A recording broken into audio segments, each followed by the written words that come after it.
America అధ్యక్షుడు Donald Trump తోక ముడిచాడు. యుద్ధంలో దాదాపుగా ఓడిపోయినట్టుగా పరోక్షంగా అంగీకరించాడు. కారణం ఏంటంటే గత 24 రోజులుగా జరుగుతున్నటువంటి యుద్ధానికి తాత్కాలికంగా బ్రేక్ ఇస్తున్నాం. 5 రోజుల పాటు కాల్పుల విరమణకు ఒప్పుకుంటున్నాం. గత 2 రోజుల నుంచి చర్చలు జరుపుతున్నాం ఇరాన్తో. అవి ఫలప్రదంగానే జరుగుతున్నాయి. మరొక వారం రోజుల పాటు ఈ చర్చలు కొనసాగుతాయి. కాబట్టి ప్రస్తుతానికి కాల్పుల విరమణ ఒప్పందానికి మేము ఒప్పుకుంటున్నాం అని చెప్పి డొనాల్డ్ ట్రంప్ గంభీరంగా ప్రకటించాడు. కానీ ఈ గాంభీర్యం వెనుక డొనాల్డ్ ట్రంప్కి ఇంటా బయట కూడా సెగ తగులుతోంది. అనేక రకమైనటువంటి కారణాలు ఈ బ్రేక్ ఇవ్వడానికి మనకు కనిపిస్తున్నాయి. ఒకటి, అమెరికాలోనే చాలా తీవ్రమైనటువంటి వ్యతిరేకత వస్తుంది ఈ యుద్ధం విషయంలో. డొనాల్డ్ ట్రంప్ మైండ్లెస్ వార్ చేస్తున్నాడు, ఇది అమెరికాకు అవసరం లేనటువంటి యుద్ధం అని చెప్పి ఈ మధ్యనే జో కెంట్ అనేటువంటి ఒక ఇంటెలిజెన్స్ ఆఫీసర్ తన ఉద్యోగానికి రాజీనామా చేసి డొనాల్డ్ ట్రంప్ను తిట్టిపోస్తూ వెళ్ళిపోయాడు. అండ్ తాజాగా మాజీ సిఐఏ చీఫ్, అలాగే ఇంతకుముందు డిఫెన్స్ మినిస్టర్గా పనిచేసినటువంటి వ్యక్తి లియోన్ పనెట్టా, అతను కూడా డొనాల్డ్ ట్రంప్ని చాలా తీవ్రంగా విమర్శించాడు.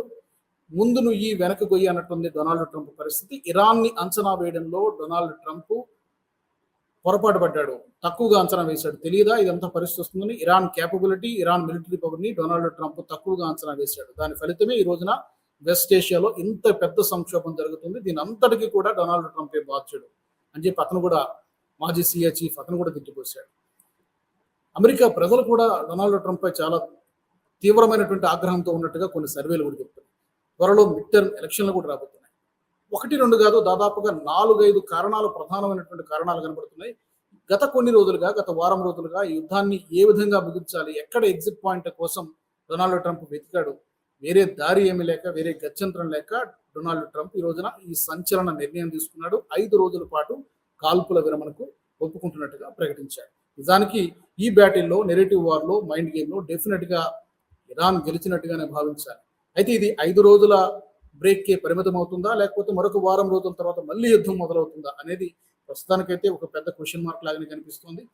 డొనాల్డ్ ట్రంప్కి కొంత ఆలోచించడానికి సమయం కావాలన్నట్టుగా చూస్తున్నాడు. ఎందుకంటే యుద్ధం ఎంత సుదీర్ఘ కాలంగా కొనసాగితే డొనాల్డ్ ట్రంప్కి అంత డిసడ్వాంటేజ్, తన పదవి కూడా ఊడిపోయేటువంటి ప్రమాదం.